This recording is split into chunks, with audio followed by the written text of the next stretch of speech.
malam semuanya, Hoster People. Terima kasih waktunya udah mau gabung di acara kita kali ini, yang temanya tutorial software testing untuk pemula.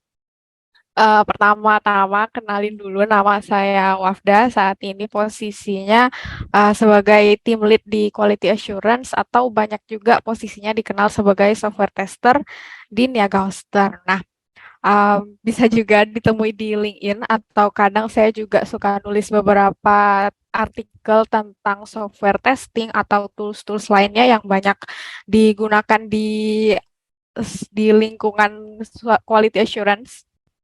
Bisa di-follow atau baca-baca, mana tahu ada yang bisa menarik di sana.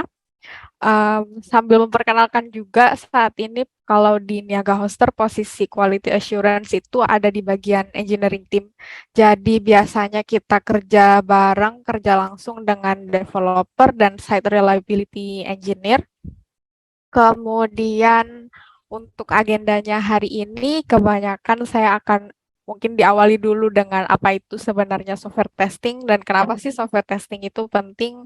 Dari sana kita akan bahas juga jenis-jenis software testing yang banyak digunakan di perusahaan dan juga digunakan saat ini di Niaga Hoster, dan juga gimana cara kerja atau proses untuk ngelakuin software testing dari awal sampai akhir sebelum produknya sampai ke tangan user gitu.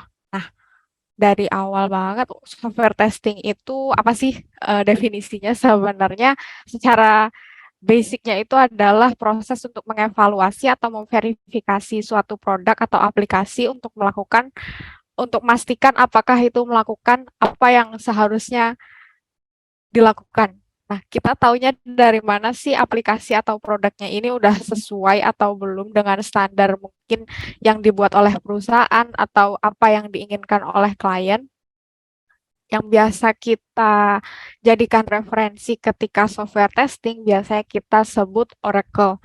Oracle itu adalah source of truth, yang di mana dokumen atau referensi yang nantinya bisa ngebantu kita untuk mengerti testing lebih baik lagi, ngelihat bigger picture, lebih paham lagi apa yang harus dites, ngedesain tes yang lebih baik lagi, dan mungkin tes-tes yang sebelumnya jadi bisa diimprove lagi karena dengan adanya referensi-referensi ini, dan kita jadi lebih tahu gitu apa hal-hal penting apa aja sih yang harus diperhatikan ketika ngetes.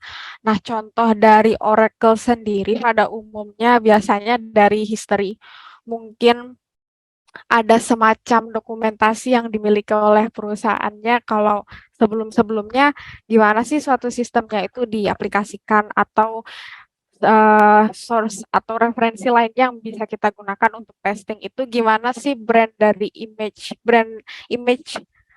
image dari brand yang atau perusahaan yang sedang kita tes produknya, atau juga hal lain yang bisa kita jadikan referensi ketika testing, ya dokumentasi entah itu dari produk, dari tim desainer, atau syarat dan ketentuan yang dimiliki oleh perusahaannya itu sendiri. Terus contoh lainnya mungkin user expectation, misalnya kalau kita klik kanan, ekspektasinya apa sih yang muncul. Itu sudah diketahui secara umum hal-hal semacam ini. Kalau misalnya kita lihat drop downnya harus diapain sih? Itu hal-hal yang semacam itu yang bisa kita terapkan juga ketika testing.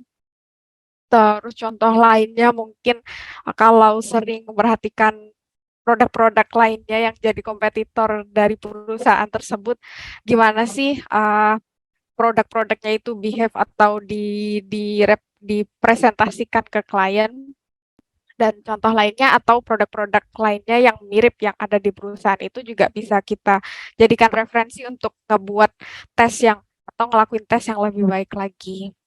Nah, contoh lainnya yang bisa ditemuin sehari-hari itu specification atau user acceptance criteria yang biasanya udah ditentukan dari tim produk atau ketika sprint planning, dan juga bisa juga um, mungkin nggak ada di acceptance criteria, tapi dari dari ikutin referensi gimana sih produknya biasanya di apa ya direpresentasikan atau dipresentasikan ke user atau gimana sih brand image yang kita ketahui itu juga bisa dijadikan sebagai base dari intuisi ketika testing ini. Nah, selain itu, kenapa sih software testing itu penting? Jadi, selain kan untuk memastikan kalau semuanya baik-baik aja, pastikan sudah sesuai dengan standar yang pasti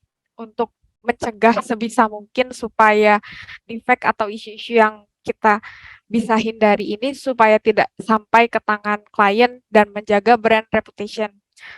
Karena impact-nya bisa besar sekali. Contohnya ketika ada isu di order flow atau ketika invoice, ketika mereka tidak bisa melakukan transaksi, mereka bisa jadi frustasi dan akhirnya ya udah deh pilih produk lainnya yang mirip aja, yang ini susah banget kayaknya mau beli aja misalnya gitu. Atau uh, bisa jadi apa yang sedang di-develop pada saat itu menyebabkan isu-isu yang kita nggak ketahui sama sekali yang bisa bikin mungkin websitenya down dan orang nggak bisa akses sama sekali gitu. Nah, benefit lainnya apa sih? Jadi dengan adanya software testing itu semakin cepat juga development team bisa menerima feedback dari hasil tes.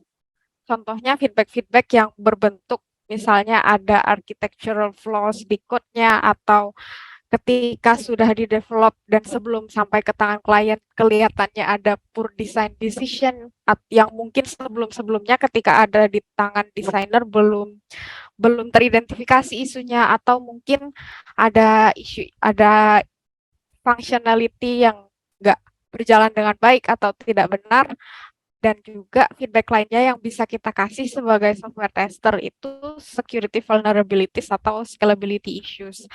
Nah, sebelum ke software test types, mungkin kan kita ada contoh beberapa ini, uh, contoh hal-hal yang bisa kita cegah ketika ngelakuin software testing. Ini kelihatannya sangat advance, apalagi isu-isu semacam security vulnerabilities atau scalability issues yang kelihatannya gimana sih kita bisa ngetes sebagai as a quality assurance karena kelihatannya domainnya udah bukan di tangan kita lagi, mungkin udah di tangan tim security atau tim-tim lainnya yang lebih banyak ada di domain ini gitu.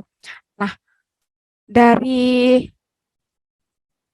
Oracle atau referensi yang biasa kita gunakan ini tadi, kita kan jadi lebih paham nih ekspektasi dari produk dari brand, mungkin syarat dan ketentuan perusahaan, atau security rules-rules atau standar yang diikuti oleh perusahaan. Nah, dari sana kita bisa berangkat ke berbagai macam test case. Mungkin case dari produk simple nih, sebagai user harapannya saya bisa login ke member area dan ada 3 jenis login.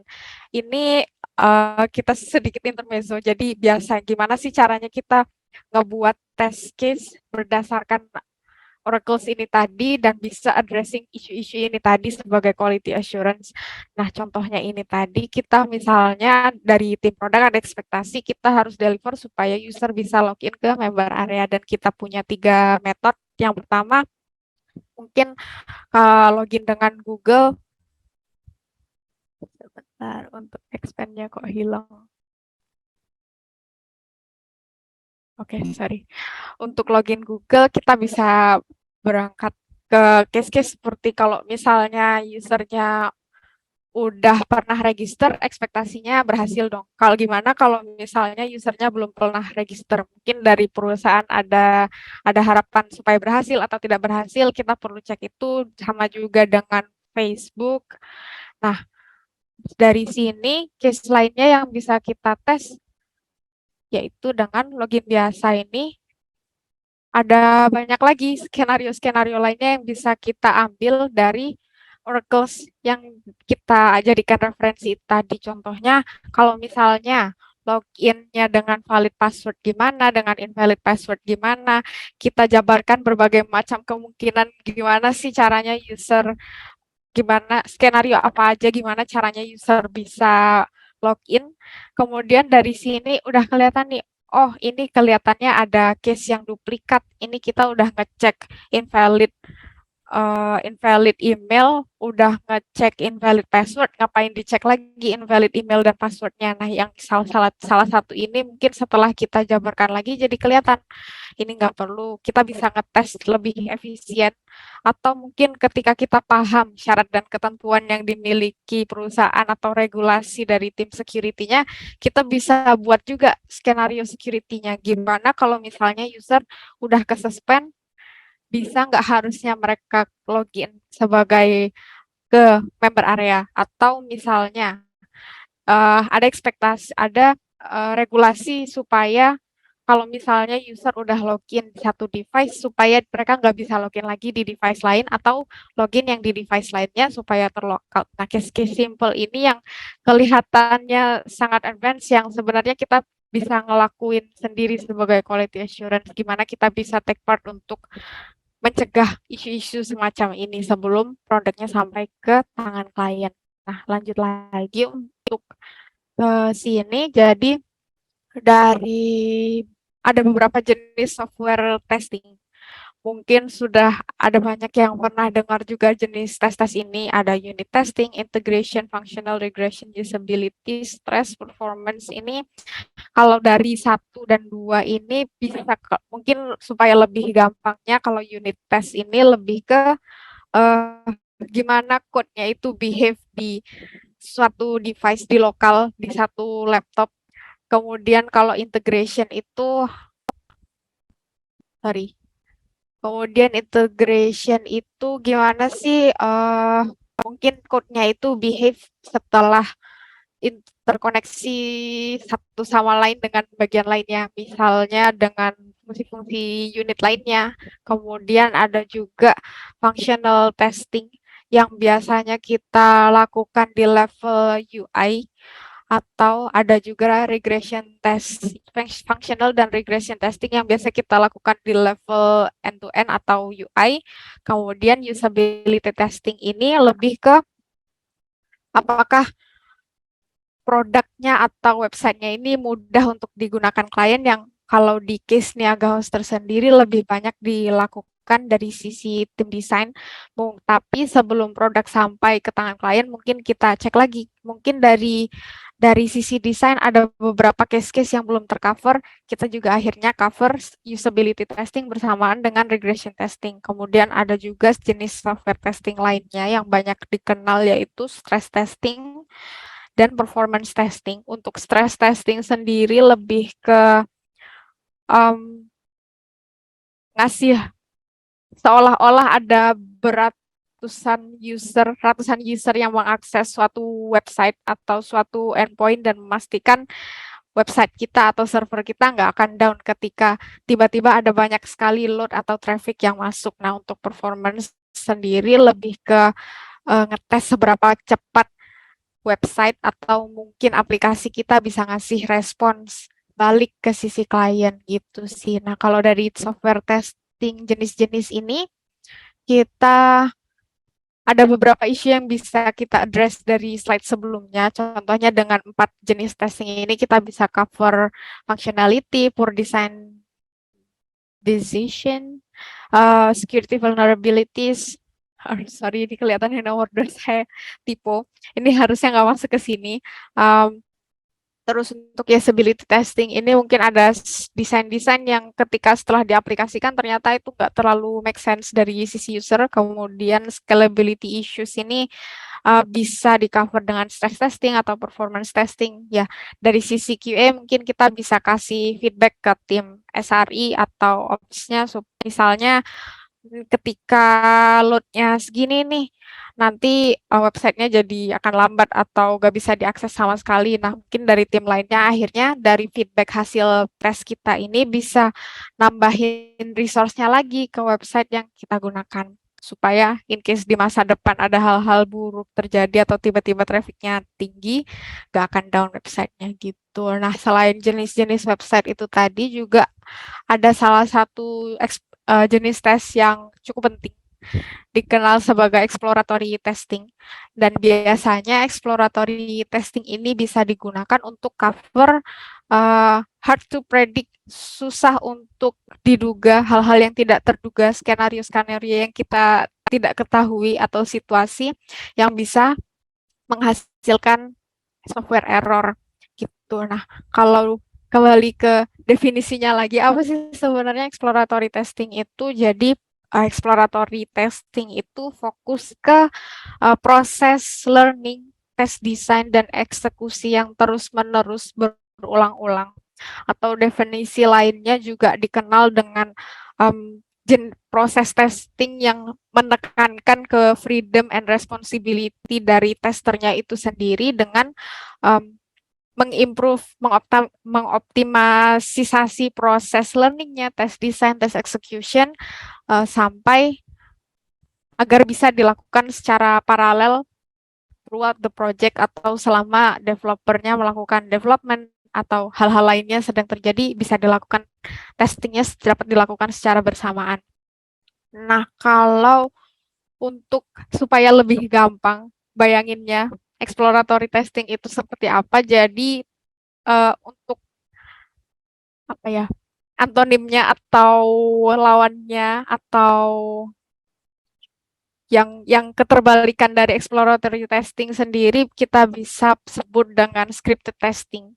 Jadi bedanya scripted dan exploratory testing ini gimana sih? Jadi kalau scripted testing itu mungkin sudah ada beberapa yang lebih familiar juga, yaitu kita bikin test case, kemudian dari setiap ada rilis atau functionality update atau improvement apapun dari sisi code, ya test case itu aja yang kita jalankan terus-menerus. Nah, benefitnya itu contohnya satu untuk manual test atau scripted test juga biasa digunakan di automated test yang dimana karena sudah ada scriptnya, jadi yang dijalankan itu terus. Jadi untuk benefitnya sendiri, karena yang jenis-jenis tes yang dijalankan selalu sama, lebih gampang untuk validasi performance, lebih gampang untuk diulang atau direproduce jenis tesnya. Tapi di lain hal, drawback-nya juga ada.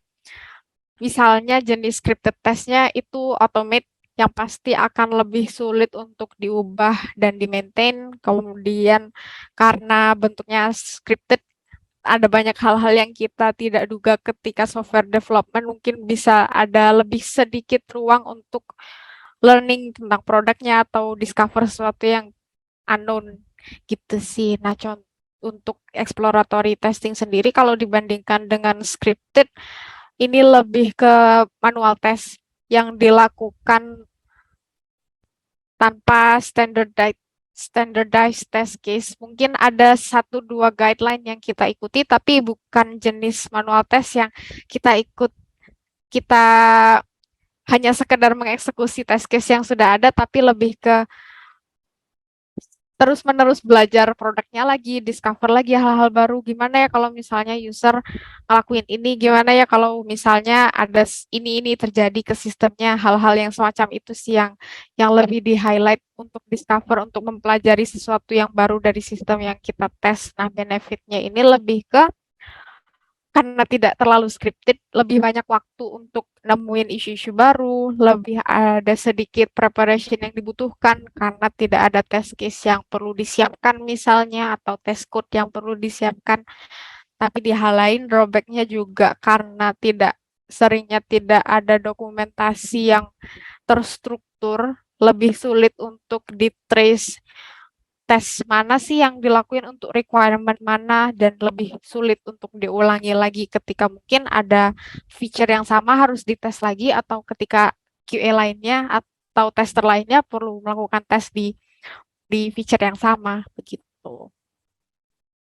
Nah, untuk jenis dari dari contoh ini tadi kita banyak dengar jenis tes manual test dan automated test. Mungkin kalau contoh manual test tadi seperti yang sudah kita coba gambarkan di sini di mind map, jenis-jenis case yang biasanya kita lakukan, kita eksekusi, skenario-skenario yang biasa kita eksekusi secara manual dilakukan oleh QA-nya sendiri. Ada juga scripted test yang banyak diketahui yaitu automated test. Nah, biasanya pengeksekusian automated test itu seperti apa? Untuk gambaran aja yang dieksekusi di Niaga Hoster saat ini kurang lebih seperti ini. Kita pakai framework Selenium Java. Kita contoh kali ini saya mau kasih lihat ini tesnya untuk memvalidasi bahwa user bisa order suatu produk di production environment.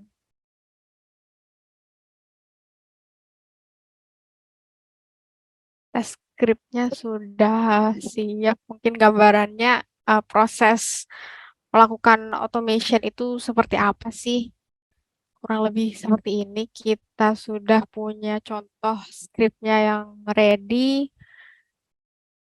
Ada dua tes, ada dua skenario. Satu untuk real product yang kita punya sekarang, case pertama yang mau saya cek itu order new domain dengan hosting, dan case keduanya saya mau cek gimana sih kalau user order domain baru tapi nggak pakai hosting domainnya sendiri gitu. Nah, ini sambil nunggu browsernya terbuka, karena ada dua tes yang terbuka, jadi dua browser juga akan melakukan pengecekan bersamaan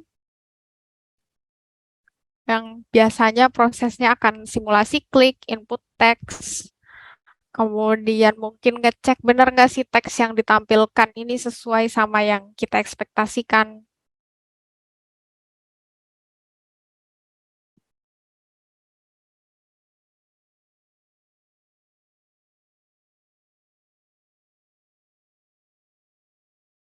Nah, satu tes udah selesai, dan satu tesnya lagi karena skenarionya lebih panjang, jadi butuh waktu yang lebih lama. Lalu ketika sudah selesai, maka browsernya akan ditutup.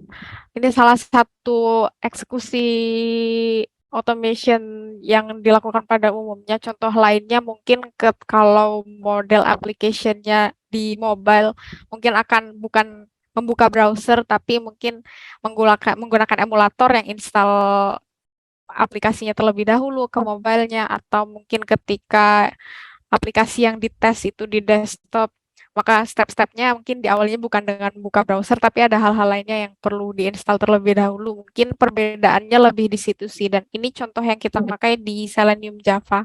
Ada banyak sekali automation tools di luar sana yang lebih mudah digunakan, yang tanpa coding.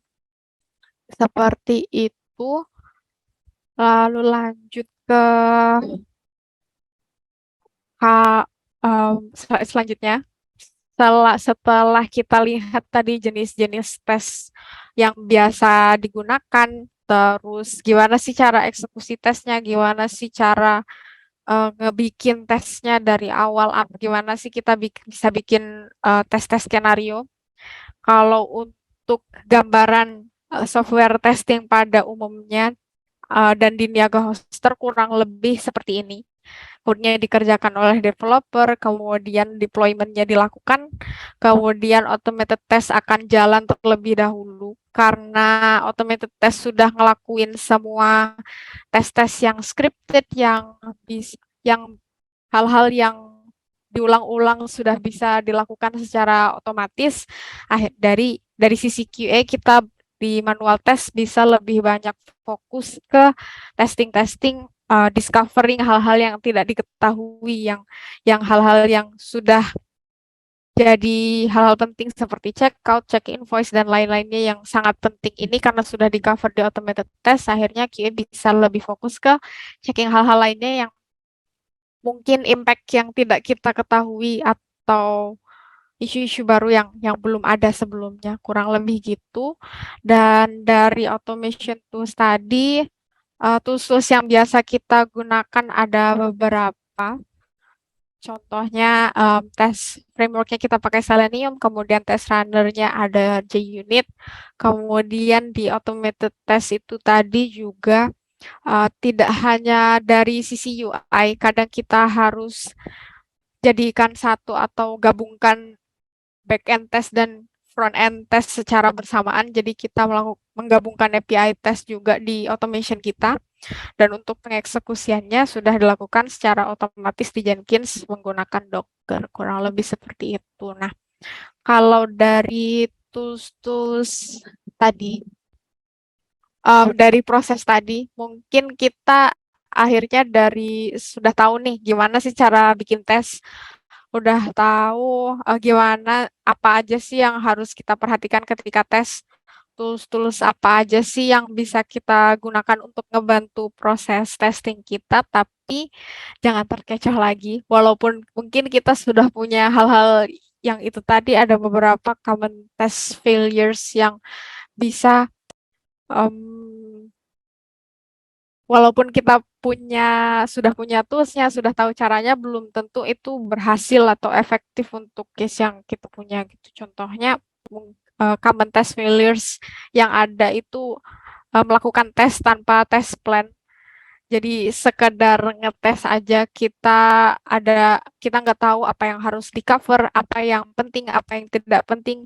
Kita tidak punya referensi atau dokumentasi tentang plan ini. Ini juga sangat berbahaya. Jadi bisa jadi hal-hal yang sebenarnya mungkin penting untuk bisnis tidak tertes, atau sangat kritikal untuk klien itu tidak tertes. Jadi sangat penting untuk punya test plan. Jadi kita tahu mana sih prioritas-prioritas dari produk kita. Common test failures lainnya itu juga dengan kesalahan dengan tidak mempelajari produknya dengan baik. Karena ketika tester tidak paham produknya dengan baik, akan ada banyak skenario yang mereka tidak ketahui, dan akhirnya pada mungkin itu sebenarnya penting untuk bisnis dan klien, tapi tidak tertes. Ini yang jadi salah satu common test failures ketika tester tidak paham produknya dengan baik. Dan juga mungkin kita sudah punya tools-nya nih yang bisa ngebantu kita buat testing, tapi automation tools yang kita pakai tidak di-maintain dengan baik. Tesnya sangat flaky, atau tesnya tidak di-update meskipun aplikasinya atau produknya UI-nya sudah berubah berkali-kali, tidak dimanfaatkan secara baik. Terus contoh lainnya juga planning yang tidak jelas, kurang lebih mirip dengan poin pertama. Dan bad decision making ini lebih ke ketika proses testing, mungkin kita udah tahu nih apa aja yang harus dites, terus tools apa yang harus kita pakai, kita paham produknya, cuman pada eksekusinya kita makan waktu yang terlalu lama. Mungkin dari sisi bisnis kita ada kebutuhan untuk rilis secepat mungkin, tapi dari sisi quality assurance-nya terlalu ingin untuk produknya ini supaya perfect, supaya bug free. Ini juga sangat bahaya karena bisa jadi kompetitor sudah terlanjur rilis produk yang sama duluan, akhirnya kita kalah kecepatan, dan ini yang cukup berbahaya, yang itulah salah satu hal yang penting di software testing juga, untuk tahu kapan untuk berhenti, untuk paham apa aja yang harus diprioritaskan supaya kita tidak kalah cepat gitu. Nah, untuk dari poin-poin tadi, skill modern tester atau skill-skill apa aja sih yang banyak dibutuhkan sebagai software tester di masa depan dan saat ini, itu um, ada banyak sekali, mulai dari defect management, untuk tahu prioritas dari defect, atau kita juga sangat penting untuk selalu belajar mengobservasi atau menanyakan hal-hal yang tepat ke stakeholders atau ke tim developer untuk membantu proses testing kita. Terus poin-poin penting lainnya, contohnya yang pasti komunikasi, untuk bisa kasih feedback yang sulit ke developer, monitoring progress, dan juga walaupun masih cukup umum untuk posisi quality assurance atau software tester untuk full ke manual testing, tapi nggak akan salah juga untuk banyak belajar di teknikalnya, untuk paham debugging, coding yang bisa ngebantu automated testing. Lebih baik lagi kalau bisa paham-paham hal-hal lainnya seperti security testing yang Walaupun oke sebenarnya kita ngelakuin tes secara manual, tapi yang pasti akan ngebantu jangka panjang untuk paham hal-hal teknisnya dan ada banyak sekali hal-hal yang penting yang cukup bisa ngebantu career wise sebagai software tester seperti risk management dan lain-lainnya. Kurang lebih.